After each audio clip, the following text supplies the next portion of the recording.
Right, hello there everyone, welcome back to James Redmond TV and welcome to another Redmond Roundup. Big up yourself, shout out to everyone who has tuned in and smash a like and subscribe if you haven't already, and if you want to become a member of the Redmond army. We are getting stronger, we are on 39,000 subscribers, or we might be at the time of recording, we might not be, but we're pretty damn close, and also we're on the road to 40,000 subscribers, so let's get there as soon as possible. But the journey's been built so far and I just want to thank you all for it. Shout out to all the legends who would always commenting, liking, and all of that good stuff. And let's get into today's Redmond Roundup. And also, people, I just want to let you know there's going to be more Redmond Roundups coming your way very, very soon, just because there's many more things that I want to talk about. That being said, they're also going to be time-stamped from now on, so basically you'll be able to go, because it's talking about loads of different stuff, you can go into the part of the video that you so wish. So yeah, hopefully that makes it easier, trying to make it as better as I can. But anyway, I keep daddling, let's get into the first topic, and that is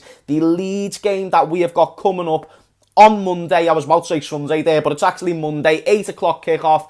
We don't have to worry about no external competitions. We solely now focus on the Premier League and our race for top four, which, by the way, is very much on with the fact that Newcastle, unlikely so, beat West Ham 3-2. And I say unlikely so, but West Ham have been that team this season, even though they've done very, very well, and I don't want to take anything away from them. They've done boss, but they do concede a lot of goals, and they kind of got that factor of Liverpool in 13-14. Yes, the attack is marvellous. Lingard is firing on all cylinders. Souček might as well be a striker. Friggin' Antonio is a beat. But, like, even though all that is true, and you can't take that away from them, they've also got a poor defence. And even their system, they try and set up better defensively, but they don't seem to have certain individuals and certain positions to be able to keep that defence, you know, tight, compact over a 90-minute period.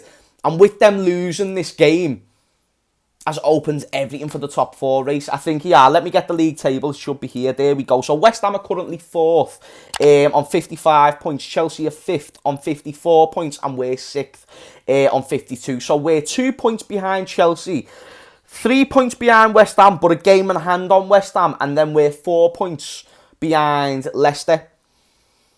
If you were to ask me a few weeks ago, James, are we in the top four race? My answer, and my immediate answer to you, would be, do you not watch my YouTube videos? Because as I say in every single video, no, I was on that train, people, of not thinking we were going to get top four. And, you know, please forgive me, I assume that so soon, or should I say, I presume that so soon, based on the fact that we lost 6 home games in a row, and no team realistically achieves what they want, and we want a top four at that stage if you're losing 6 home games in a row. But this is no ordinary season.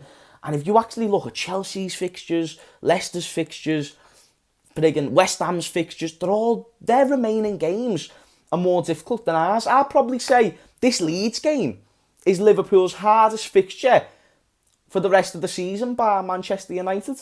So it's going to be an interesting one. Let me know what you think in the comments down below. Can Liverpool get top four? But without further ado, let's get into the lineup and score prediction for the Leeds game. So who do I think Klopp will play and who do I want to play? Let me say who I will want to play first, and then I'll sort of, while I'm going through that, I'll interject on who Klopp will pause me on and say, no mate, I'm starting him, but in German. Anyway, in goal, Alisson. Left back, Robertson. Right back, Trent. Feel like we're good so far. Centre backs, Kabak and MVP, aka Nathaniel Deeney Van Phillips. That's the back five now. We know that. That's known information. Boss. Midfield, I'm going to go with Fabinho. I'm going to go with... Who would I play? See, now this is where it's a bit of a mad question, because I'd go with, no doubt, Fabinho. He's undroppable. But then, who do you start out of the mixture of James Milner, who's just had a very good game against Real Madrid? Bear in mind, there's no external competitions to worry about, so there's not like there's an overload of fixtures to where we have to worry about Milner. You know, he is still as fit as a fiddle. He's not going to be playing 3 games in a week like maybe he would have a few weeks prior. So Milner could play. Obviously, in Klopp's eyes, Milner is above Thiago. Do you get what I mean? So this is why it's a bit of a head mess. But who would I play? It's a head mess because I've been screaming for Curtis Jones for weeks, but I know he's not going to get a look into this game, as literally every other midfielder, the likes of Naby, the likes of Ox, they all seem to be above him. So I know he's not going to play this game, but I probably wouldn't mind him playing with possibly Thiago or Milner. If it was me, you know, if I could choose, I'd love to give Gini a rest, and then my midfield would be Fabinho, Thiago and Curtis. I'd love to see that midfield. I've loved to see the development of the Thiago-Fabinho partnership, and I'd love to see the development of Curtis Jones surrounded by two such world-class midfielders with so much quality. Gini at the moment is looking to me that he's just not quite as on the ball, and I think that's due to the fact not only this season, but for the past 4 seasons, he has been playing non-stop, week in, week out football for not only Liverpool, but also for Netherlands. He's a regular for them. So, give Gini a rest. If you're asking me, but what does Jurgen Klopp do? This is what I think he does. I think he goes with Fabinho, I think he goes with Milner, and I think he goes with Thiago. I think he goes with Gini instead of Thiago. I think now we've saw, at least in Klopp's eyes, rightly or wrongly, let me know what you think in the comments down below, because I disagree, but I think he's put Milner above Thiago, and I kind of get it, but I also, it's just one of them things where, like I said, I enjoyed to get to see Thiago playing that number 8 role with the players he has around him, and it just did seem to tick more nicely in the team, and I think we would have benefited more against Real Madrid, but maybe I'm wrong, and that's what these videos are for, these Redmond roundups are for. So, and then the front three, again, a bit of a head mess, bit of a head fuck, bit of a head scratcher, because the easy answer, at least for me, is that Mane does not play, and Jota plays, Firmino plays, and Salah plays. Is that rocket science? Because I don't know if it is, you know, people. Let me know down below, but I just think it's... Mane right now has not got the confidence to push forward this season and take Liverpool to any sort of push for top 4. When I see you getting bodied by Vinicius Jr. and whatnot, I just don't think right now you're in your headspace, because Mane is a physical specimen, and physically right now he's not the same. So I think it has a mixture to do with confidence and with the fact he's probably burnt out as well, and he needs a few weeks to the point where it just lets his head sort of kick back, relax. I have it with boxing, and that's boxing. I'm not running all the time, but with boxing, sometimes after like 6 weeks of doing really, really well in training, smashing the living fuck out of the bag and stuff like that, sometimes I like a little week break. Do you know what I mean? It feels nice. It lets me reset. Mane doesn't really get that reset, and in football, I think you need a little bit longer than a break when you're playing at the intensity that he does. Bear in mind, he's training week in, week out. I think it's a case, let's wait for Mane next season. Let's wait for his success to come next season, because I do think Mane can come good again. Anyone who's saying he should be sold or whatever, I think that's a bit premature. I get why maybe people are saying it. I do think it's premature. However, I think he can become good again, and it's not because I'm a super Sadio fan, because I am, but that's not why I'm saying this. I'm saying it because I still see things in his game where he can still be a world-class footballer. Bear in mind, he was only world-class at literally last season, so who knows, man? Who knows? But I think Jurgen Klopp is going to go with...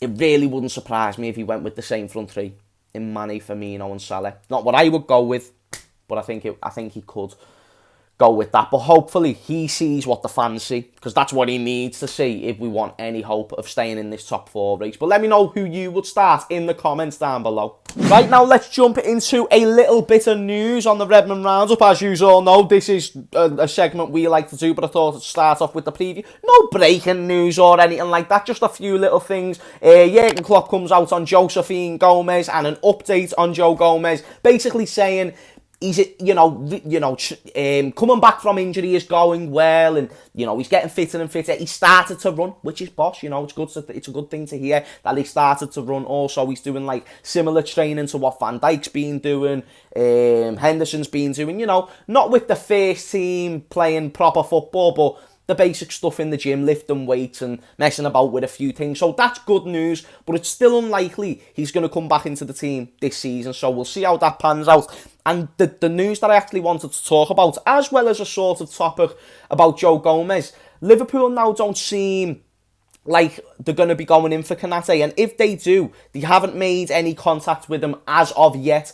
So right now, Konate, who came out by himself and said this, said his agent or he has not had any contact with the club, meaning that even with news speculating of Joel Matip leaving the club, what position does this put Joe Gomez in? And the reason why I ask is, Joe Gomez is still also a very young centre-back. I think people forget this because we signed him when he was 18. He came right in at left-back, got that injury. Moreno had to start playing left-back again. He came back, started playing right-back, did very well at right-back, and then he moved in and transitioned into the centre-back role. And also overtook Matip, who, by the way, had such a phenomenal ending to the 18-19 season at centre-back. Many even said he played better than Van Dijk, me included. And Joe Gomez overtook him. Now, whether that was Klopp saying, let's start getting you embedded into the team, or he genuinely thought he was better, it doesn't matter, because Gomez done a phenomenal job, no matter where he played in the back four. Now, I want to ask you, when Gomez comes back into the team, what does this mean for the back four? Van Dijk comes back in, no doubt. Now, I'm assuming most Liverpool fans would even say, no, James, Joe Gomez comes back into the team, no doubt, dimwit, and that's fair enough. But say if we do have a Konate, or if we do decide to keep Joel Matip, and hypothetically he's fit, let's say we buy Ozan Kabak, because that's also looking very, very likely. There's loads of factors that come into this, but let me keep you up to date. Say we sign either Konate or keep Joel Matip, and we're most likely going to buy Kabak. Say if that all happens, what happens with Joe Gomez? Does he go back into the first team straight away? And I'm asking you this, does he go back into the first team straight away at centre-back? Or for a little left field shout? And I'm not saying this is what I'd do, I'm just asking a question. Would you put him at right-back?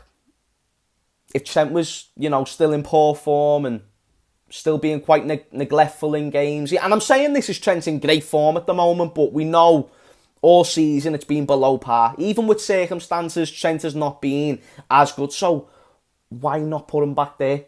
And I know that he's not good as Trent going forwards at right back, but defensively we know he's better. We know Joe Gomez, that's his strongest aspect to his game. So I wanted to bring it up because I thought it was interesting.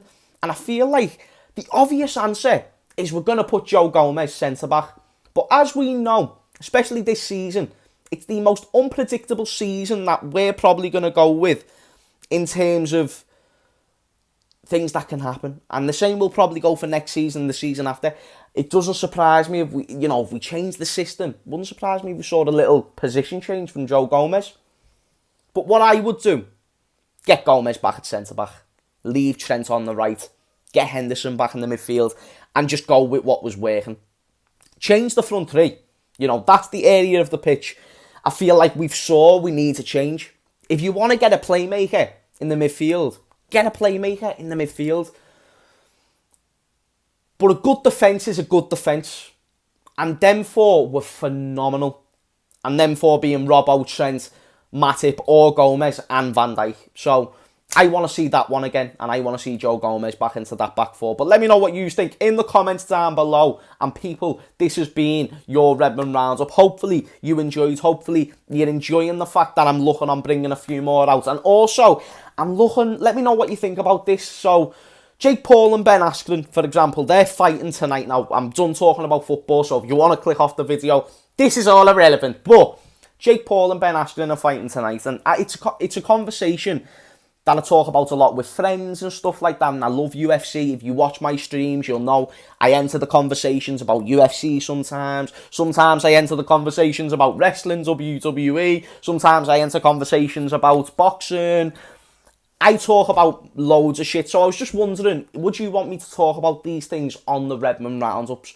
Wouldn't be the main topic of conversation, but with the timestamps and whatnot, I feel like it's something that I could integrate, and also it'd just give more content to the channel. So if that's something you want to see, let me know. But also smash the likes on these Redmond Roundups just so I know it is what you want to see them. And I know it's a cliche thing to ask, but it really actually does go a long way if you smash the like button. And, the more likes we get per video, mate, there's no reason why I'd stop doing this anytime soon. And I love doing this. This is an amazing show, and I've really enjoyed building it over the months. It was a concept that I came up with a few months ago that was just for Liverpool at the time. But if you want me to talk about other football topics or other things, then just let me know in the comments down below. It is my show, but it's also your show, and I want this to be our show where you, the viewer, has a say on making this show better, because it's the viewer's opinion that actually truly matters when it comes to the side of entertainment. So let me know in the comments down below what you want to see, people, basically, is what I'm trying to say. But thank you for watching this video. Smash a like if you haven't already. Become a member of the Redmond army if you haven't already. It's fucking well free. Subscribe, you know what I mean? And thank you for watching this video. Have a marvellous day, people, and I'll see you later.